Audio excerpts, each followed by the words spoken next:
man. Yeah, same here. So I told, and Greg, you know this, 2 o'clock or so, that's about the end of my day. So we are definitely on borrowed time as far as some energy. Yeah. So yeah, so welcome folks.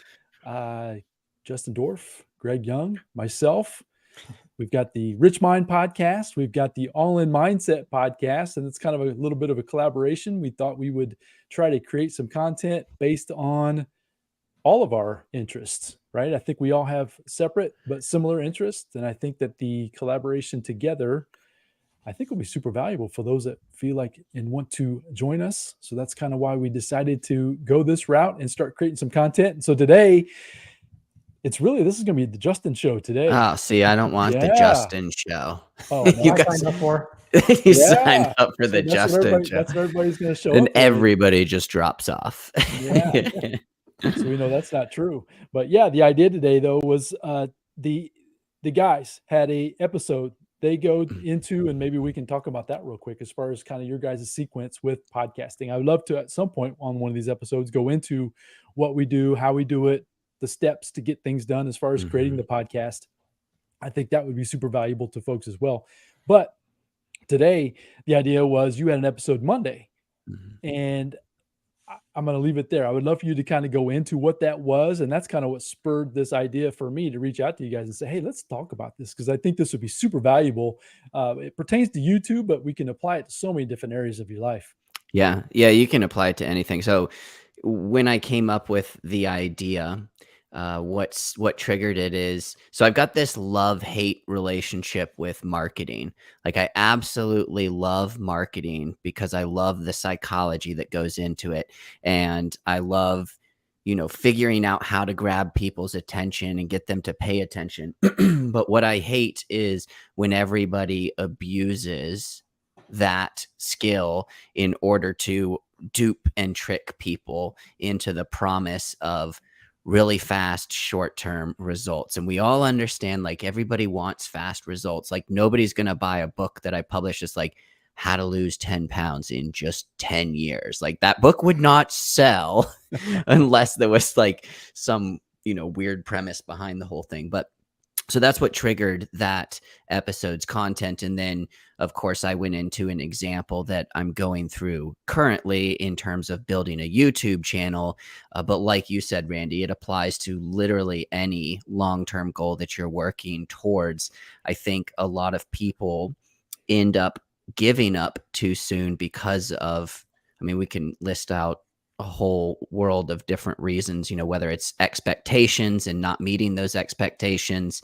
But I think a big reason is just not understanding the amount of effort and time and consistency that needs to go into reaching any worthwhile goal, because in today's day and age, and for decades now, we're constantly told that we can do this without doing anything. You can barely lift a finger and all of your dreams will come true. And that's where this idea for that episode came from.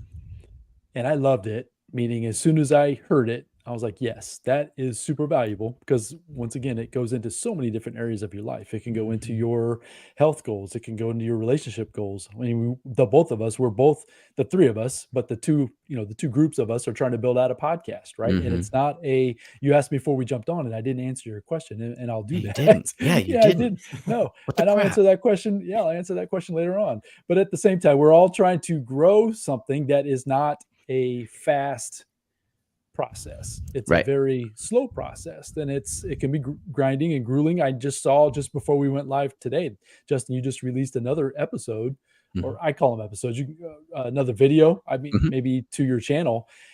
So that's kind of what the idea was today with this process today. I would love to go into a little bit of the details, the weeds, of what it actually takes to do that. I think today's video was 9 minutes, or give or take, maybe a couple seconds. Yeah. I actually just watched it, and Nice. I know, so I know what it takes, because I do a lot of the editing of my own in the background, and I don't do nearly as much detail work as you do. Yours are very, very good, in my opinion, because I've watched so many different marketers and that kind of thing. But the point I want to bring that home with is that how much time it takes, but then you've got to consistently do it over and over and over, with the goal in mind but not quitting too soon. It's like that escape velocity, right? They talk about the Mhm. shuttle, right? And it takes so much energy to get that off the platform Yeah. until it can get to the point where it's basically just operating free form or free fall, right? Without even, using much energy at all. So anyways, Yeah. I'll kind of throw it over back to you, but that was kind of the idea of what I wanted to go in with the discussion today.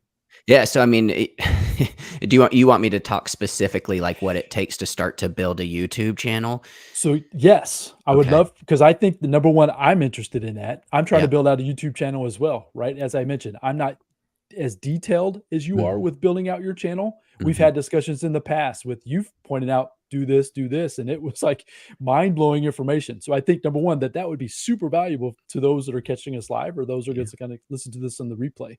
Yeah. And yeah, high level stuff like softwares that you use, the amount of time that it takes to create a Yeah. 9-minute video versus a 3-minute video versus the reels are very popular today, right? The Yeah. TikTok type style. Yeah. So yeah, anything like that, I think will be super valuable. Those that are listening to us today. But then after that, then I want to go into okay, the reality of yes, and just you got to keep going, keep going, keep going, keep going to the point where you're going to hopefully hit at some point Yeah. and make an impact that you're really trying to do. Yeah. And now I feel kind of guilty because I feel like anybody who's out there thinking, man, it would be fun to start a YouTube channel. It is a lot of fun. I'm not trying to deter you from doing that. I just want to set again, I'm like the anti-marketer. I'm not going to tell you, all you got to do is post some videos and people will come flocking to you. It's so much more involved than that. And I like sharing this stuff because I didn't understand it when I first started. And I wish people had have told me how involved it really is. You were asking about the time that it takes. Now, obviously, it's going to take varying levels of time depending on how comfortable and familiar you are with the content that you're creating, and then also what kind of content you're creating. To go live like this, like you can go live on YouTube. I think, Randy, you're live on your channel right Yeah, now. I sure am. This doesn't take a whole lot of preparation because it's just a conversation. If people are looking for that type of content, and this is perfect that Sean just commented here, because I was thinking of Sean when you asked me that question, because I'm sitting here saying like, for my experience building a YouTube channel is a very slow grind. Sean, I was going to bring him up. He's been like experiencing phenomenal growth. I talk to him like every day now, and I tell him this all the time, like, why I think he experiences so much great growth is because he goes live. He has conversations for a very specific audience that's looking for help with what he knows about. And he's very genuine and authentic. And people can see that and feel that when he's presenting.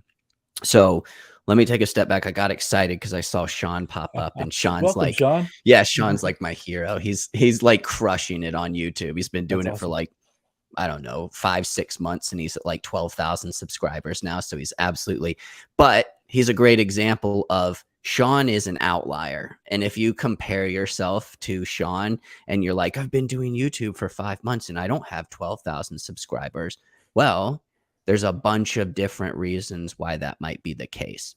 So the first thing that I will say when it comes to YouTube that I see I made a lot of mistakes with in the beginning, and a lot of the people that I collaborate with and talk with nowadays in the YouTube space, this applies to podcasting as well, is when you sit down and come up with the idea for the content, are you thinking about yourself first? Or are you thinking about the audience?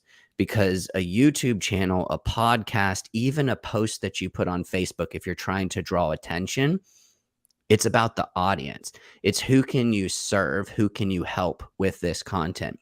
And a lot of mistakes I see people making is creating really, really selfish content. It's like, I'm going to film myself on my phone talking about whatever I want, not even thinking like, who really cares? Like, nobody cares. You don't have a million followers. Maybe when you get to, 10 million followers, you can post whatever the crap you want and people will still watch it because you have the audience now. But when you're growing an audience, it has to be specifically for those people. So that's the first thing that might deter some people from So YouTube. so if you don't mind, do you mind if I interject every now and then Yeah, with questions to absolutely. kind Yeah, of tie otherwise onto I'll that? just keep rambling and lose Yeah. my voice. So the I or the thoughts that are going through my mind are like keyword research, right? For Yes. specific, yeah, I assume that that's what you're talking about, narrowing Yes. down your, you have an idea, right? It's like yours is fitness and weight loss, right? Mhm. And I'm kind of just generalizing that, Yeah. right? So if it's different than that, let me know. But that's kind of what I see you. So taking that broad scope and then narrowing it down as far as you can in through keyword research. And then are there tools and all that that you use to kind of figure that out? I do, yeah. So I use vidIQ to do keyword research. I also do just kind of like autocomplete, autofill with YouTube and Google because YouTube is owned by Google. So if I'm sitting around one day and I'm like, I would love to create a video on, like, for example, Sean here on the carnivore diet. I type in carnivore diet to YouTube and I see what auto completes, and that'll give you some ideas. Then I go to vidIQ, and that then gives me all of these different types of keywords, and I can choose which ones have high competition, low competition, high search volume, low search volume. That gives me a little bit more insight into is this video actually worth my time to create? Because before I started diving this deep into it, it was, again, it was just like I kind of just explained. It's like, well, I feel like making a video about how to do a 48-hour fast this week. Let's do it and see if anybody watches it. But if nobody's searching for that content, I'm going to spend hours creating this video, and then I get 30 views and I'm like, oh, I suck. I want to quit. you know? Of course, of course. So then do you script out your videos or do you I just take it and generalize, you have keywords in mind? And that's almost like a personal question because I'm curious on that part. Yeah. I personally do a lot of scripting for Yep. my videos. Now, for like this live here, there's no script Right. because it's just question and answer. And that's why I say like going live gives you a lot of positives and a lot of negatives as well. It's a different set of skills to go live on YouTube and draw an audience versus creating a final packaged, edited video that each line, like, I'm not even joking, each line in probably the last 2 months, maybe a month and a half of my videos is strategically selected. So I go through my script at the very end and I'm like, I pull out the stuff that's like, this is just me talking. So it's nothing like this live stream here where I'm just blah, blah, blah, blah, blah. Like everything in there is like, what value does this sentence bring to the person who's, paying me with their attention to watch this video? Wow. It's very detailed. Yeah. And so once again, I don't think people will even realize how much effort it takes to, It takes a crap ton. For and me, we're yeah, talking it crap does. ton. A I crap, love that. a metric crap ton. A metric crap ton, folks. Yeah. I Yeah. love that. So and we're talking, I've seen your videos as short as like a couple of minutes, all the Mhm. way up to, like I said, I just watched one that was 9 minutes and some change, right? Yep. So we're not talking about small time information, right? And then the Yeah. amount of effort that it takes to get that content produced is that's super cool to even know that you're doing it to that level. That's super Yeah. cool, Justin. Yeah. And so, I mean, it's a whole process. That's where you start, is with the research. It's like, you got to ask yourself, is this topic, is this big idea worth my time creating? Because once you decide to go in on it, it is going to take you a considerable amount of time. Because once you decide, okay, this is my next video topic, now I got to do the research for it, right? And you can go all different angles of, I mean, just pick one topic. You could make 100 different videos on one topic easily. So it's like, what's the main point? What's the one main point that you want to get across to the person who's going to watch this video? And then you got to script it out, or you could just bullet point it if you're really good on the fly, right? Bullet point it, script it out, record it, edit it, thumbnail, title. Usually I create the thumbnail and the title anymore before I even come up with the script, because that's the hardest part I've found with YouTube, is getting people to click on it. So I don't want to spend 10 to 15 hours on a video if nobody's going to click on it anymore. Like And that's mainly you're saying because of the title and because of the thumbnail itself. it's the three main things. It's the, what I call the packaging of the whole thing. It's the big idea, what's the actual topic of the video, the title of it, and then the thumbnail. The thumbnail and the title together are what kind of like stop people while they're scrolling on their phone or on their computer. But the big idea directs the title and the thumbnail. And I like to do the thumbnail and the title first because, again, like if I say I want to do a video on intermittent fasting, right? Like what's the actual title? Because the title is going to dictate what's actually in the video. Because the last thing you want to do is be like, here's how to lose 40 pounds in the next 90 days with intermittent fasting. And then so they're like, oh, I want to do that. And they click on it. And then right off the bat, I'm talking like, I've been intermittent fasting for the last 10 years. And I'm going to show you how to lose 40 pounds with intermittent fasting. But first, let me explain to you what I did yesterday when I was riding my bike in the neighborhood. Like people are going to click off because I'm not delivering on what I promised the video was going to be. Understand. So then the title, do you use vidIQ for that as well? How do you I determine what don't. that is? Oh, this has been a process. So there's a really good guy out there. His name is Jake Thomas, and his niche specifically is YouTube titles. These titles, though, this applies to like email marketing, to podcasting. It's not just YouTube, it's just good marketing. And I've been following him for probably a little over a year. And it took about 8 months of just consistently looking at what titles make me stop and click, what titles work for other people. And after a while, you start to pick up the patterns and determine this would be a good title for a video. This would be intriguing and build curiosity. So is this Jake Thomas? Is he on audio? Is it video? Where are you following He, him at? uh, so I subscribed to his newsletter. I also Okay. purchased a couple of his like lower level programs, like an online course and stuff, where he just kind of goes over like 300 different video titles. So there's formats and structures that you can kind of follow, and different nuances that almost always apply. Like people love numbers.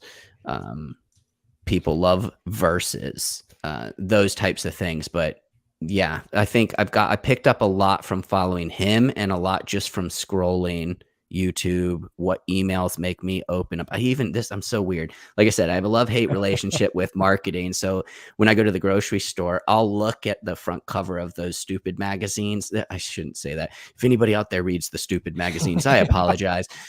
I read them too because the titles are usually really clickbaity, right? Mhm. It's And I marketing. want to know what is so baiting about the structure and the format of that title. It's like, what makes you stop and be like, oh, I got to read about how, Kate's mad at Prince William or whatever. Is that even who she's married to? That's terrible if it I isn't. don't know. Yeah, I but don't know. you know what I mean. I know what you mean, but yeah, Yeah. I'm not sure about that answer. Yeah. So then your thumbnails, can you talk about that? Because yours are very, I do thumbnails at times. I'm curious where you do them at and where Mhm. you get the ideas even for that, right? Because once again, they're at a very high level. I can only imagine how much time it takes to even create a single thumbnail for a video. Yeah, thumbnails is like the bane of my existence right now. That's the thing that I feel the least good at. And they take me a considerable amount of time right now because I usually come up with like 5 different ones. And then once I decide on one, tweaking it until I'm finally like, oh, that's good. And then I post it and nobody clicks on it. And I'm like, oh, I still suck at this. But I create them all in Canva simply because I use Canva for a lot of my B-roll footage anyway.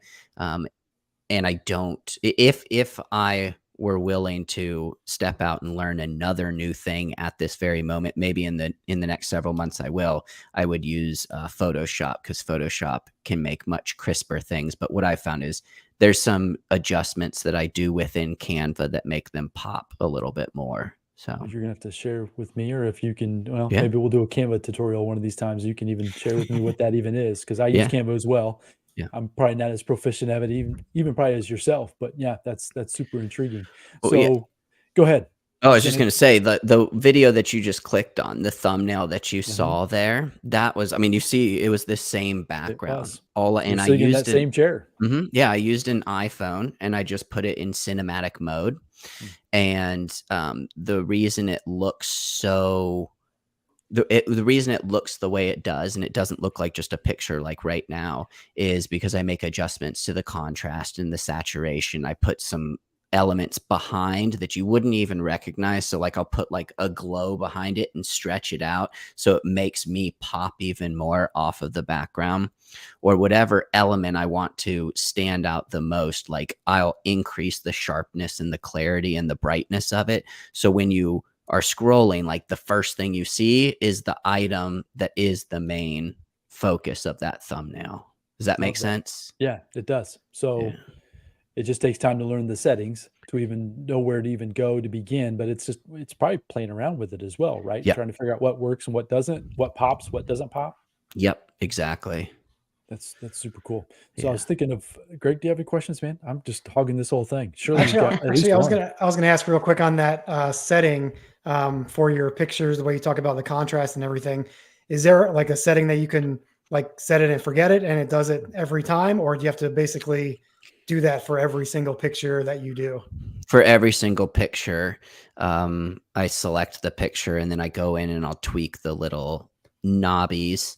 That's the technical term, is knobbies, of the different elements. I mean, because some things, like if you increase the sharpness too much, it makes it look really grainy. So there are some fine adjustments, but it's like anything, right? It's just like what we do with our podcasting. The first time you went to your platform and uploaded your podcast or wrote the description for your episode, it took you a lot longer than it takes you now. Mhm. Those things, like adjusting the contrast and the saturation and the sharpness of that, doesn't take me any time at all. Like what takes me the most time is figuring out, will this actually make somebody click on it? Is this actually what the video is about? Because again, like you want the title and the thumbnail to be it, at least this is how I operate. And I could be wrong. There's other people that don't do this, but this is how I do it.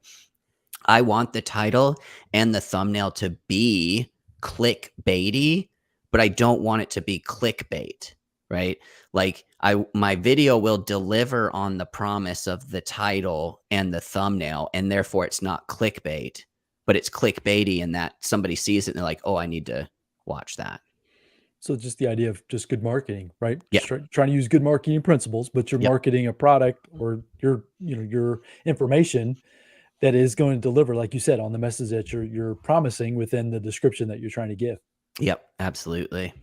So you mentioned B-roll, and I just in Mhm. case someone's listening and that I mean, they might know what that term is or anything like that. Can you kind of just what does that mean? And you said you use Canva for that versus, Mhm.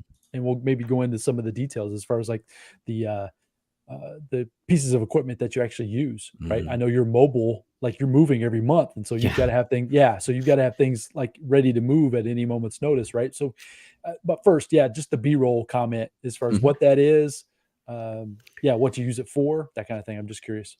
Yeah, so like if I'm doing a video that's reporting on a new research article, for example, and I'm like, so and so from this study group said this, the B-roll would be if I bring the study up and start scrolling through it and circling things on it.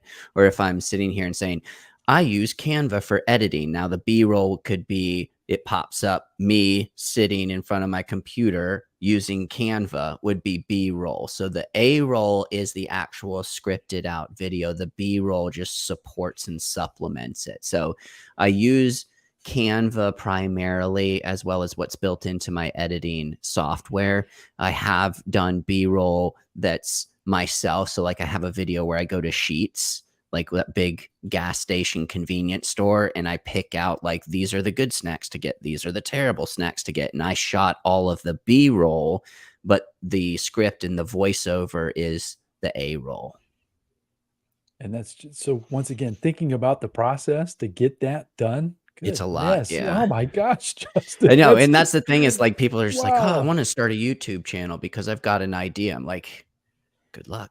Okay. You know? I Okay. want you to do it, but just know Yes. going Well, into it, everybody should, there's right? a Everybody lot should be more. online, but if Yeah. you wanna do it to a level that's, I would say, better than most, it's gonna require a lot of effort and a lot of Yeah. time.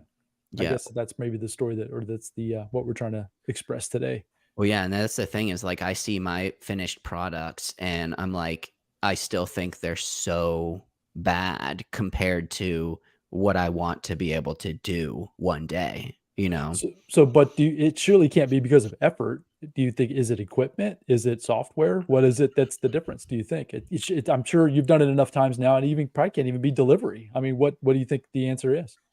I honestly, I think it's just repetitions. Is the more More you times, huh? do it, yeah, the more you do it, the quicker you're gonna get at it, and the more things start to make sense to you without having to try so hard. It's just like any skill. It's like what I just said with the titles, right? Like in the beginning, my titles were garbage. I would try so hard. I would find good titles and I would just substitute a couple of words and be like, I think this is gonna work because it worked for them. But after a year of reviewing this stuff over and over again, titles for me, and again, I'm not saying I'm an expert or anything, but titles for me, like there's people who come to me and pitch me their titles and I can make them better really quick. Thumbnails, I suck at thumbnails. And editing, I'm okay at editing, but I see other people's videos and I'm like, chew, like I wish I could do that, you know? So do you need to try to hire some of that out at some point, or is it still just kind of keep do Absolutely. you? Yes, absolutely, I will. The thing is I'm still in this I'm still early on, right? Like, I'm probably gonna hit 1,000 subscribers this month. I say probably, I'm certain I'm gonna hit 1,000 this month. So, folks, if you're listening and watching, Justin Dorff on YouTube, spelled just like it is here on the screen. If you're Yeah. listening to this on a podcast episode, because we might chop this up and create some podcasts out of this as well. So, Justin Dorff, JUSTINDORFF on YouTube. Let's go follow Justin and get him well over 1,000. Yeah. Let's get him to 2,000 and more, right? That'd be Yeah. awesome. Well, yeah, and in general, it typically takes people 12 to 18 months to get to 1,000 subscribers. Out of all the people that are in the one program that I'm in, and just from following blogs and everything, like if you type in how long does it take to get to 1,000 subscribers, the average is 18 months, which is why I was so pumped when Sean jumped on here because, dude, when I met him, he was at 8,000 subscribers and he had been doing it for like 3 or 5 months. It's insane. That's quick. That's Yeah. very So I quick. was like, what did dude, how did you do this? yeah, so what was his answer to that question? That was my question. What did he do differently that, nobody else is doing, or was it just he hit a good stride, or what are your thoughts on that? I've got my own hypotheses and I've, run these by him as well. I don't think he would disagree with them. And I don't know if he has any further insights now. I don't think he's still on here right now. I think it's a combination of multiple things with why he was so successful. He has an amazing hook, which is his actual story. So he lost 269 pounds in like 15 months. And people love that stuff. Like people absolutely love the topic of massive transformation. Again, what did we start talking about in the beginning of this? In a very short period of time, right? That's a very short period of time. So there was that component. The second component is that he did it doing the carnivore diet, which is a huge trending topic. If you go on Google Trends or even in vidIQ and you type in carnivore diet, it is this massively searched topic. Like people, it's a trending topic. Everybody's looking like, is this real? Like people are experiencing all these amazing results. Another thing that he did that I think was really, really good for his growth was he, like we're doing, collaborated with people that were much higher and had a much larger subscriber base than him. So like Dr. Ken Berry came on his live stream YouTube, and Dr. Ken Berry's got like somewhere between 2 and 3 or 4 million subscribers. So anybody who's looking for Ken Berry could potentially now see Sean's video, like Sean, because like I said, he's a very authentic, genuine, likable person. He's not out here just trying to get people to follow him for the sake of following him. He's actually the opposite. He's trying to help people, and they're like, I like him, and they hit subscribe, and he just keeps growing. That's awesome. That's a great question. So the word that you used there that I'm really trying to hone in on in my own message is authenticity and being authentic. Just really owning your own story and being okay with it, knowing that it's messy, and we're all messy in a certain degree, right? But just really owning it, and then not being afraid to talk about it to the point where using that then as a solution right? You talked about being clickbaity, Mhm. but at the same time, yeah, if that's the message that's going to resonate with folks, kind of a hero, Mhm. showing a beginning to an end, right? Yeah. Even this YouTube channel, as you continue to get subscribers and succeed, that story of how you did it is going to be impactful. Yeah. It's just a matter of the process of getting to that point. That's the Yeah. hardest part. Yeah, I think a big thing that I made a mistake with early on, and I see a lot of other people doing too, is because I'm a perfectionist too. Like I wanted to come across that I know everything and that I'm got everything figured out. And I think that's a mistake that a lot of people make. Like I said, I made it early on in the beginning too, because I want to present this perfectly polished version.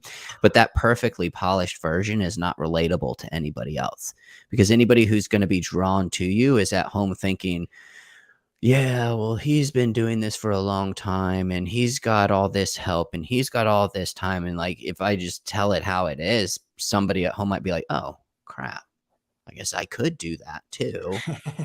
And like, like when Greg and I first met, like one of the things I was trying to work on, it's actually laughable now that I think about it. One of the things I was trying to work on when I first met Greg was saying less when I spoke, which Mhm. if you've ever tried to do is, oh, it's so frustrating in the beginning because then you just start not talking at all because all you can think about is don't say.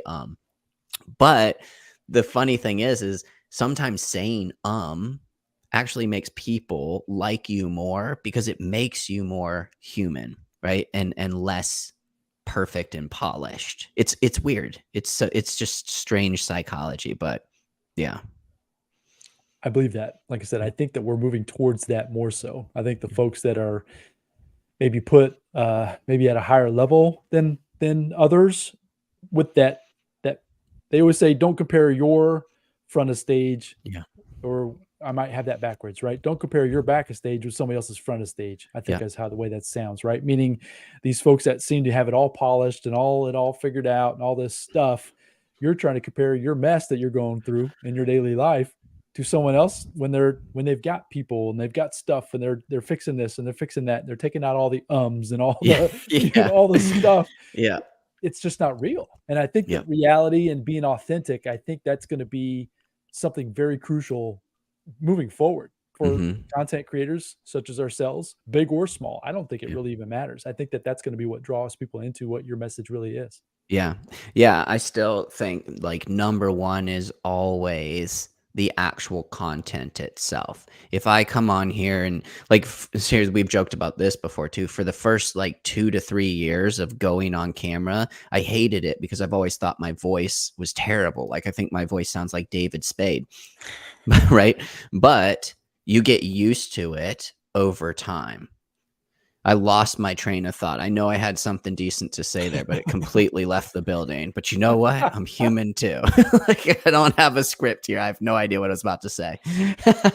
But that's what it's all about, and I Yeah. guess maybe that's what I wanted to even express with that thought, is Yeah. that it is messy, and yeah, we do a few edits in the background, even with the podcast, right? You Yeah. can take out some long pauses or even some mistakes. I say things wrong all the Mhm. time. You get tongue-tied, you have a just like you just did, right? Yeah. I could go in the background of a podcast or even a video, and we can cut all that out, and no one would even know it even existed Yeah. except you and me or you, me, and, "Oh, yeah, no one's watching," but that's Yeah. okay. It's all good, right? It's just fun, and that's where Yeah. I just thought that it would be a lot of fun to get on here and talk about that, Yeah. and just realize that, yeah, just hit play, hit record, and just go for it. Yeah. You gotta start somewhere, you know? It's it's not you're not gonna get anywhere if you don't just get started. Just get Yeah. started. You're I speaking my language, Randy, because this morning we recorded a podcast and I wasn't feeling very well. I mid sentence, I was like, I don't know where I was going with that thought. I do that all the time. I just said, stop. You're going to edit that out. I took like a second to like kind of regroup.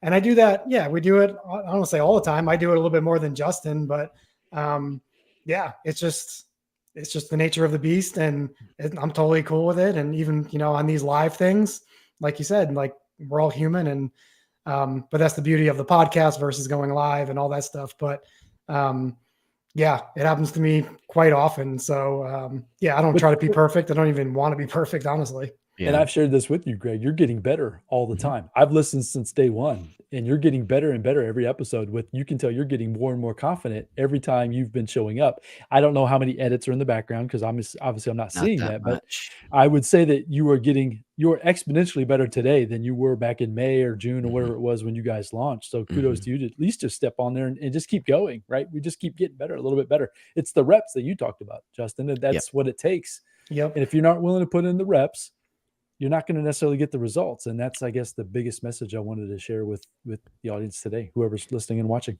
Yeah, I think that's a better way of putting it than how I started it off by saying like, "Here am gonna deter you from starting YouTube." I don't want to deter you from starting YouTube. I want you to know ahead of time what I didn't know and what a lot of other people I feel don't are not aware of going into it, is that it is a lot of work. There are a huge amount of skills that you have to get better at, but if you're the type of person that likes to get better at things and likes to learn new things and knows that you could differentiate yourself because you're willing to commit to a long game, then that's why it's so addicting to me, Yeah. because I'll be doing this still in 2 years from now, and everybody who's dropped off, like, it won't even matter anymore.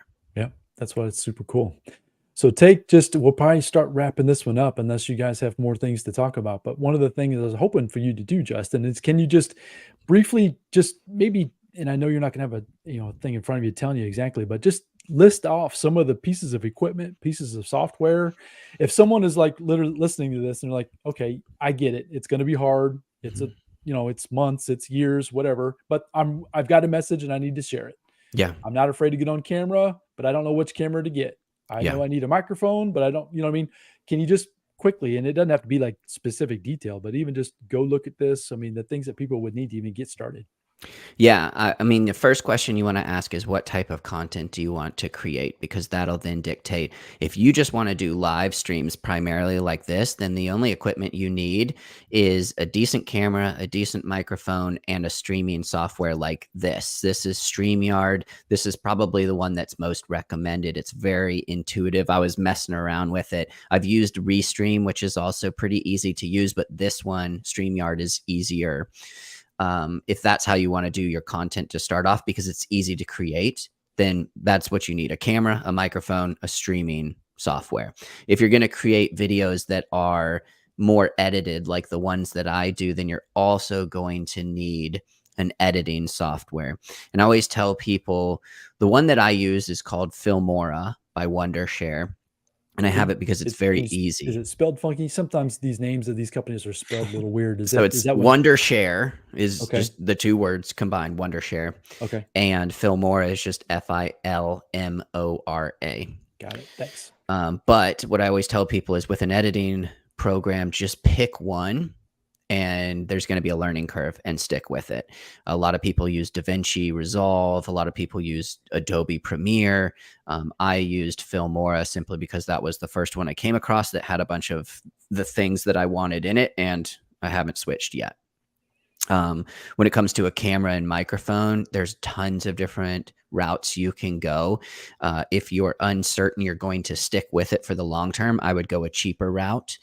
You can get a microphone that plugs in USB style. What I would say too is check out Think Media Think Media on YouTube, and just type in Think Media best microphone for YouTube, best camera for YouTube, and they'll give you all these different options. There's really expensive cameras, there's really less expensive cameras, but in the beginning, I don't use anything super fancy. A lot of my videos are shot with an iPhone because the camera of the iPhone is banging. You don't need to buy another $1,200 camera because I've got a $1,200 iPhone. And Absolutely. then, yeah. So the iPhone, I just wanted to say that as well. I'm trying to help my wife create some content, and that's exactly what we're shooting it on, is an iPhone. Yep. And then uploading it into the cloud on a computer, but that's after the fact, right? But Yep. the iPhone camera and what the quality it produces is really super amazing. What actually you can do with that thing that's just sticking right in your pocket every day, Yep. everywhere we go. Yep. And That's cool. especially if you're shooting short form vertical content, you want to Right. shoot directly on your camera, because that's the type of content that people are looking to consume when they're looking to watch reels or shorts, is it's on your camera or on And I your phone. know, this is kind of the same subject, but I know we're both kind of using different AI tools to kind of Mhm. create and help us with some of those clips. Is there one that you're using specifically that you would recommend? I have used video, in the past. I know there's a whole bunch of them that are the same. I don't know how all these companies are in business. They're all the same thing, minor tweaks in each of them. The AI that I use most often is ChatGPT, to help me write the video descriptions for the videos because I mean, let's be honest, like 99% of people who watch the video don't read the description anyway. And I just optimize the description for SEO and search. So I have Chat GPT write the rough draft for me, and then I go in and do the final version. So it saves me some time on the front end. That's super cool. I know there's So people that use it for the scripting of their videos as well. And like you mentioned, the titles, it'll even give you thumbnail ideas, but I don't use it. I don't use it for that. I use Bard. Bard is Oh yeah. Google's. Bard helps Yep. me. It's not great with like written descriptions. I haven't been able to figure out how to ask the right questions to get it to do it like eloquent like description. But it's Mhm. great at coming up with keywords and keyword phrases, obviously, Yeah. because it is tied to Google and it is Yep. tied to YouTube. And so that's what I use it for. I almost take a generic description of a video or even a transcription.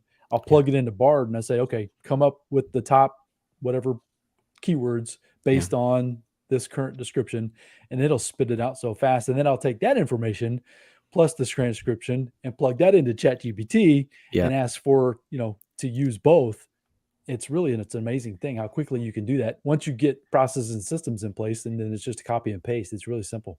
Yeah. Yeah. Well, so you asked me about my scripting. I do most of my scripting out. Now, I know there's some people out there that are really good with outlines and just talking on the fly. I like having everything scripted out. So I know that, again, every sentence is worthwhile. I'll take that whole script, drop it into Chat GPT, and tell it the title that I have, and then it'll feed me the description. I also tell it what keywords I want it to use in the description. So the other AI that I use, if you're going to be serious with YouTube, is you probably want to invest in something like vidIQ. The other option would be TubeBuddy. What I use vidIQ for primarily, it does have AI stuff built into it, but what I use for it primarily is the keyword research. Yeah, that's super cool. That's super valuable, man. I appreciate you sharing all that. Yeah. Greg, is there anything else that you can think of to ask Justin while we have him on the hot seat here about YouTube? No, I'm good. I'm learning all about YouTube. So Yeah, you're starting your channel next week. yeah, right. Yeah, this is all good information. So it's good to see what Justin does in the background because I know Justin does 100% of all that stuff for our podcast. I'm not going to pretend that I do very much on the YouTube side. So yeah, it's cool to see the background. Yeah. Yeah. So that's why I knew this would be a super valuable conversation. I knew that you are doing it actively, very actively every day of your working life, right? Mhm. So maybe this one last question is, so let's get, say, a 2-minute video versus a 9 or 10-minute video. Just give me a ballpark beginning to end. How long does it take typically? Now that you're, I would say, seasoned and experienced, right? How many Yeah. videos do you have uploaded to YouTube at this point?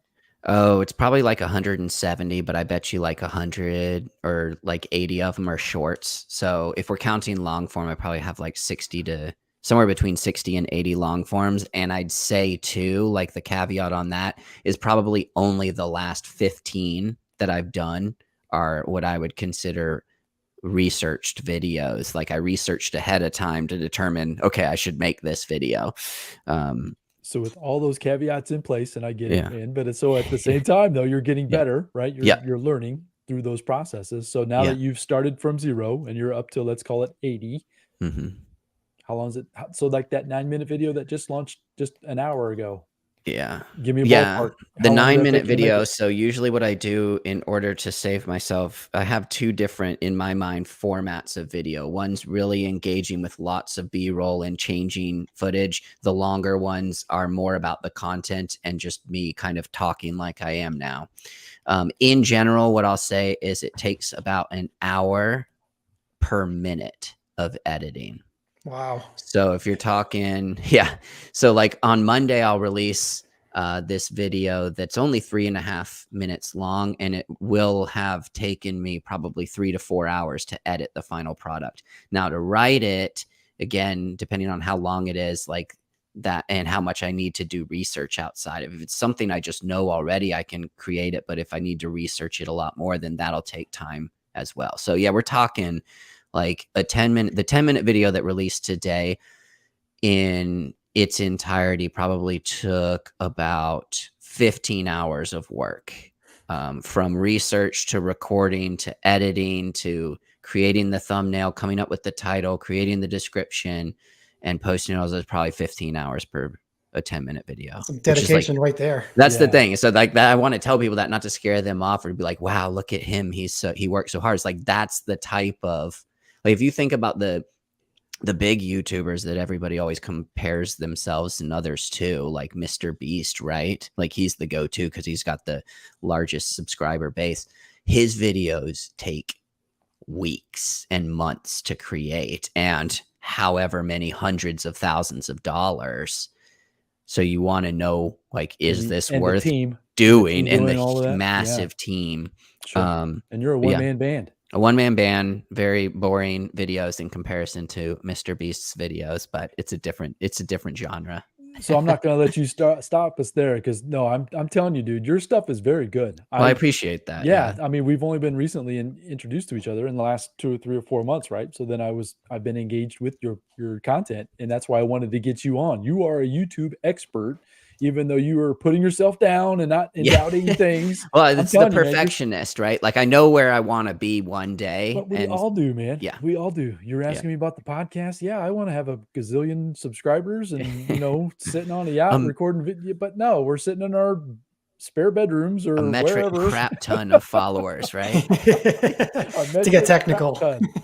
But the idea, though, there again, is that authenticity. And I appreciate you sharing that, because that's what I think will be super valuable to those that are listening, is the reality of what it takes to. So if you folks, if you go out and watch Justin's content, you will now have a special eye for what he does, and realize, because when I see him do it, I mean, I watch a video, I'm like, holy cow, because I just know the effort that it takes. So I've been editing my podcast in the background, which is simply just audio. I mean, I have some video in there as well, which I just kind of chop it both at the same time, but it takes about twice as long than the audio itself. Sometimes 3 times, depending on the guest, meaning it depends on if there's a lot of ums, and I do try to take some of those out if they're really bad, right? Bad meaning just long, but it'll take 2 to 3 times the length of the audio or video to get a completed file. Yeah. And so, for you to say, what, 10, 15 times the amount of time to, So, that's why I wanted to have this conversation, man, because you're killing it. I really think you are. And you're just a matter of time for the right people at the right time to catch your message from going to the next level, and even teaching and coaching others. I think that could be something that you could do as well.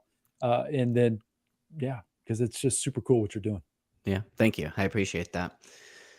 That's awesome. Yeah. Greg, any other final words, man? I think we'll probably put a bow on this one, and I got nothing. Wrap it up and nothing at all today. No, I'm learning, like I said. So this is all good. This is really insightful. Yeah. So that's where I kind of had this idea, right? I think all 3 of us have different specialties, right? I think we all focus on certain areas that I think that if we can just pepper each other with questions and be willing to be honest and open, just like what you've been today, Justin, I think that it can be, number one, super valuable for the listener, but then we can both all learn, because you're teaching us. And that's where it's super fun.